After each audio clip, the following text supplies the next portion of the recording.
teman-teman semua, perkenalkan saya Tesla Manopranowalu dengan NIM 230301101, mahasiswa semester 2, jurusan Sosiologi, Fakultas Ilmu Sosial dan Ilmu Politik Universitas Nusa Cendana Kupang.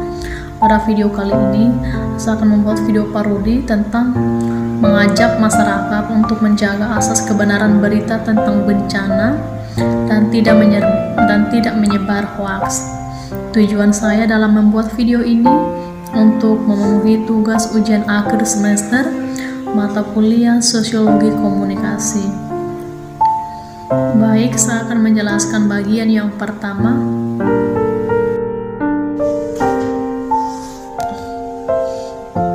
Berbicara mengenai suatu berita.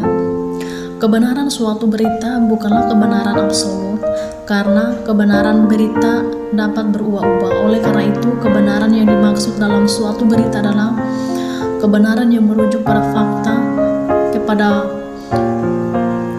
peristiwa yang benar-benar terjadi. Untuk memastikan bagaimana kebenaran itu terbentuk, maka terdapat ketentuan yang harus diikuti oleh para jurnalis sehingga berita tersebut dapat ditentukan atau bisa dapat dikatakan sebagai suatu kebenaran.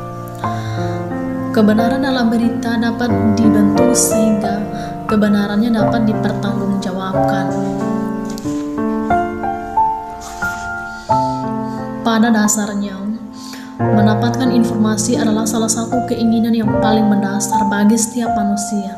Hal ini dikarenakan dengan mendapatkan informasi, setiap orang dapat terbantu dalam mengembangkan potensi dan pentingnya suatu informasi bahwa dapat meningkatkan pemicu skill individu yang dilakukan hanya dengan mendengar berita atau membaca berita yang beredar di sosial media ataupun melalui televisi, internet, komputer, bahkan ada di artikel-artikel seperti majalah dan koran. Manfaat informasi bagi kehidupan manusia yang tidak hanya sebatas memberikan manfaat yang menumbuh kembangkan potensi manusia untuk menjadi lebih baik, akan tetapi untuk melengkapi kebutuhan kehidupan manusia. Oleh karena itu, sifat dasar dan hak untuk mengetahui pendapatan informasi adalah hak yang tidak dapat dibatasi dan harus diberikan sebesar-besarnya bagi setiap warga. Saat ini masyarakat sudah dimudahkan untuk memperoleh setiap informasi setiap harinya hanya dengan mengakses aplikasi media di internet. Dengan memilih salah satu saluran berita dan saluran televisi, maka siapapun dapat memilih berbagai informasi yang diinginkan. Ini dapat mempercepat penyebaran dan peredaran informasi. Maka tidak heran apabila kejadian di suatu tempat yang sangat jauh dan tidak mudah dijangkau dapat diketahui dalam waktu yang sangat singkat. Dengan perkembangan teknologi yang begitu canggih memang tidak dapat dibatasi. Oleh karena itu, kita harus memiliki sikap bijak dalam penyesuaian atas perkembangan tersebut. Sangat dibutuhkan. Hal ini yang dilakukan beberapa pers mainstream yang pada mulanya berkembang di media cetak, namun untuk ikut bersaing dalam bidang dunia informasi semakin pesat, maka keharusan untuk aktif dalam media elektronik yang khususnya di media online harus diikuti. Namun, informasi atau berita yang disebarkan oleh pers secara online pun menyisakan suatu permasalahan. Permasalahan itu mungkin dari konsep cepat atau akurat. Sebenarnya, tidak ada perbedaan antara berita yang dimuat secara cetak maupun online, karena kedua-duanya adalah berita yang harus tetap disajikan dengan prinsip kebenaran. Namun, pada faktanya, banyak yang menyajikan berita atau yang menciptakan berita yang kerap membuat berita menjadi berita yang tidak akurat atau sering membuat berita palsu atau hoax. Salah satunya contoh berita yang diambil adalah berita terkait kasus tentang bencana alam, khususnya bencana alam yang baru-baru yang terjadi di NTT. Nah, masyarakat di NTT sangat percaya terhadap berita palsu. Contohnya misalnya dalam kasus berita hoax tsunami di Lembata. Kononnya berita di masyarakat berita bohong atau hoax itu 3 hari setelah pasca bencana siklon Seroja. Kononnya disebutkan waktu itu gelombang tsunami akan segera datang dari wilayah pesisir kota Lasiana Oesapa hingga ke Namosain kota Kupang. Masyarakat sangat percaya akan berita bohong tersebut. Berita bohong tersebut atau hoax hingga banyak masyarakat kota Kupang sangat takut, dan mereka banyak yang keluar rumah, berhamburan keluar rumah dengan membawa barang-barang yang mereka bisa bawa.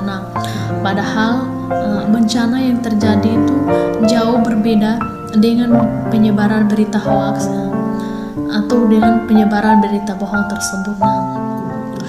Penyebar hoax itu seakan-akan mendapatkan kemenangan atas berita bohong yang dilemparkan ke publik.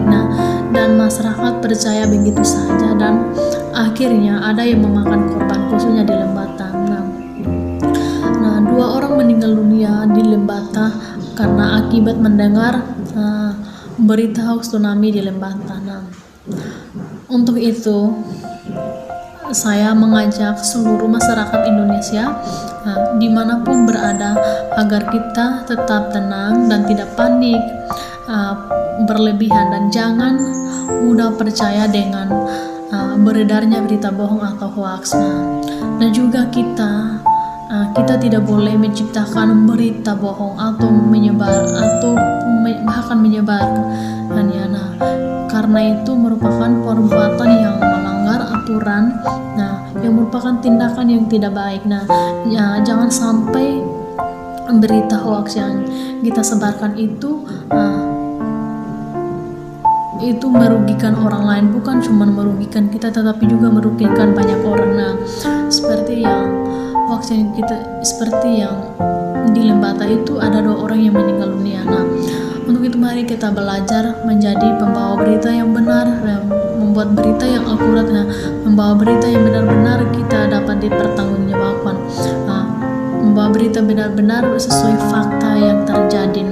Kita tidak boleh membuat berita yang tidak benar ataupun bahkan kita sampai menyebarnya. Karena itu manusia itu sangat percaya, atau masyarakat biasa itu mudah percaya karena mereka tidak memiliki media ataupun hal-hal itu yang mereka ketahui secara langsung.